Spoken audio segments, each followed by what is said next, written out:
أعوذ بالله من الشيطان الرجيم. بسم الله الرحمن الرحيم. ومكروا ومكر الله والله خير الماكرين.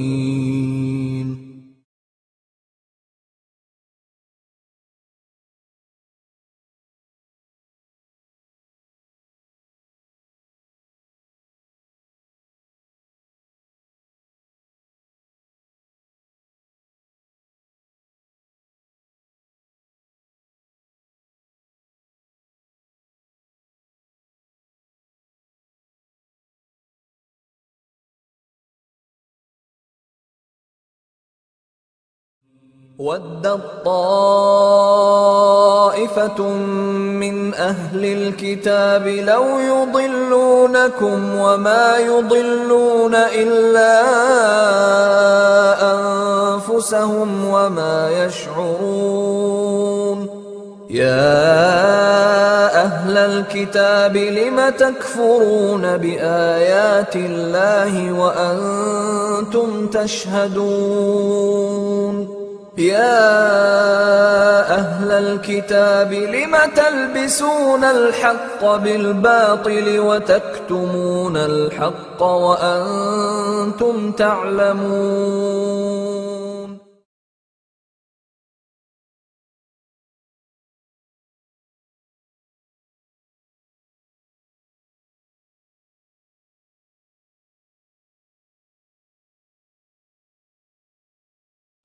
Which other elements within this passion play, within this myth, have parallels with Christianity? Well, baptism in the holy river in the Nile, which we consider to be a sacred river, the sacred Nile water, which was carried into the temple, and the statues were anointed with it. And I baptize you in the name of the Father, and of the Son, and of the Holy Spirit.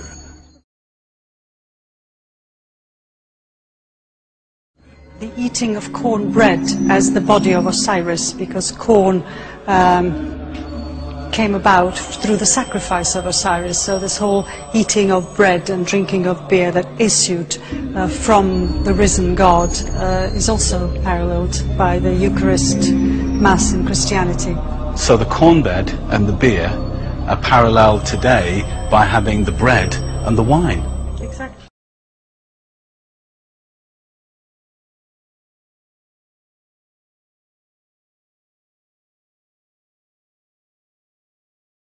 The ancient Egyptian god Osiris, who was the god of the dead.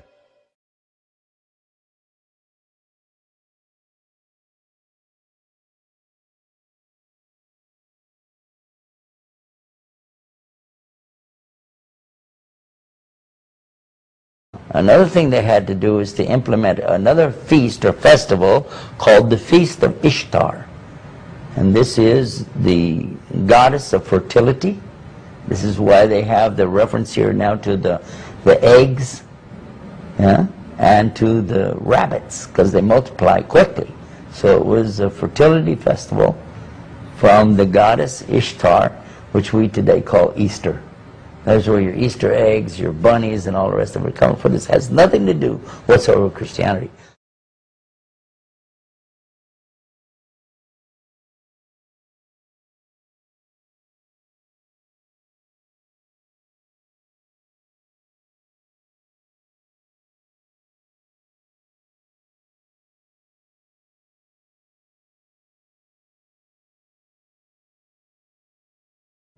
In the Northern Hemisphere during late December, the days are at their shortest lengths and the nights.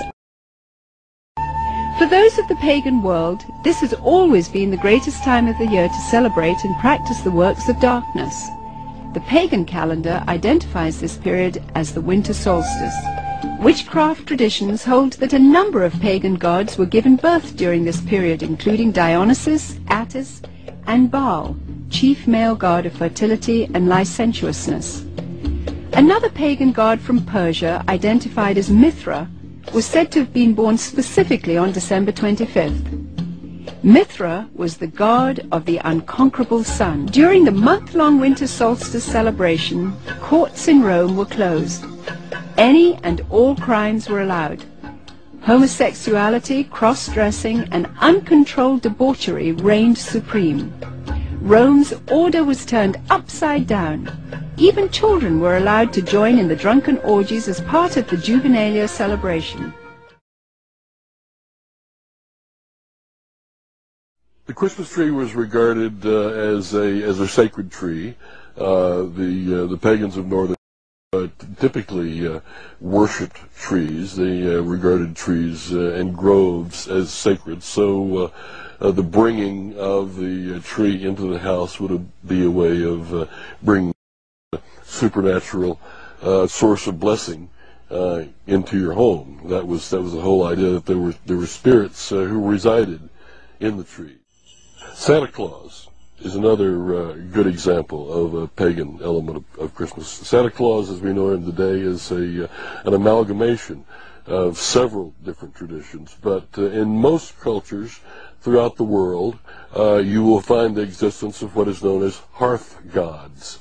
Gods who guard the hearth and the chimney and keep the fires burning and make sure the food cooks properly and the people are warm and what have you. And at a certain time of year, in the middle of winter, typically, the hearth god dressed in red will come down the chimney to reward those who have pleased him during the course of the previous year, and to lay curses or hexes or other forms of punishment upon people who have displeased him.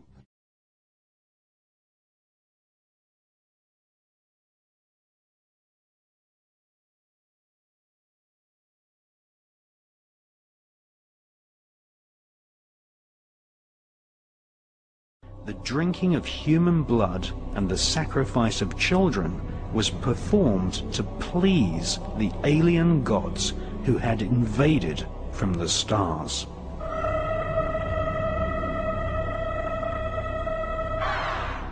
The ancient ruling elite believed that drinking human blood allowed them to absorb human DNA from their ancestors.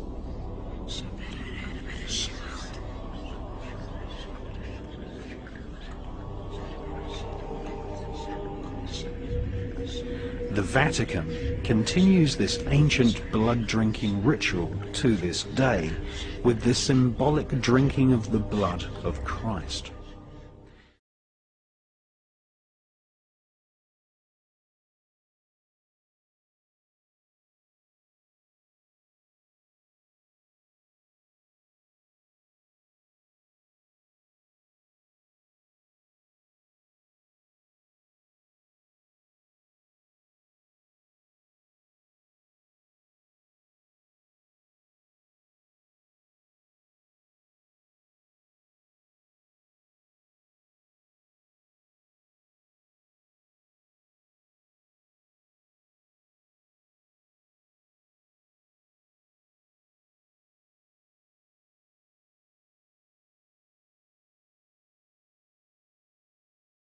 The goddess Eulogia, whom Skull and Bones calls the goddess of eloquence, arose to the heavens, and she didn't happen to come back down again until 1832, when Russell formed Skull and Bones. So now everything in the society is done in deference to this goddess.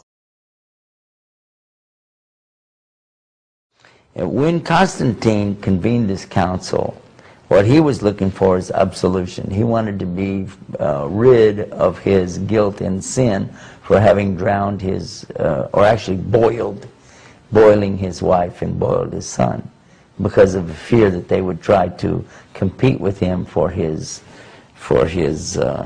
position. Talk about insecurity, huh? Well, in any case, he found a way to get it done. It was through this one sect of Christianity said that if he would say that Jesus was the Son of God and died for his sins, then they would forgive him of his sins. Yeah, interesting. And then the trade-off was then that the Roman government would now be forced to accept this particular sect of Christianity as the royal or the official church of the realm.